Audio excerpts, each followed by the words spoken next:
terms of the broader millions, they're not only from France, but they're from other places as well. We see this sort of story played out in different places depending on who the majority religion was or those who were in power were. In fact, scholars have pointed out that this dynamic didn't begin with the Reformation, but in the early modern period began just prior to the Reformation. In the late 15th century, so the late 1400s, we know that with the consolidation of the Christian kingdoms of Spain and Portugal after centuries of Muslim rule and sort of an uneasy relationship between Christians and Jews and Muslims on the Iberian Peninsula. There were tens of thousands, if not millions, of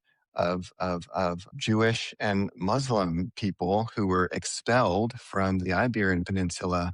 sort of out into a diaspora across Europe and to other places. So in some ways, those cycles of violence, of intolerance toward difference that led people to move either by choice or in some cases forced to flee, that began before the Reformation. And so these sorts of changes, of which Calvin himself was a part, crossing borders to find a religious freedom and toleration of his views, that's just part of something that had begun even before the Reformation, Martin Luther, all that stuff in the early 1500s started in the 40s with the expulsion of these other religious groups from the Christian kingdoms of Spain and Portugal.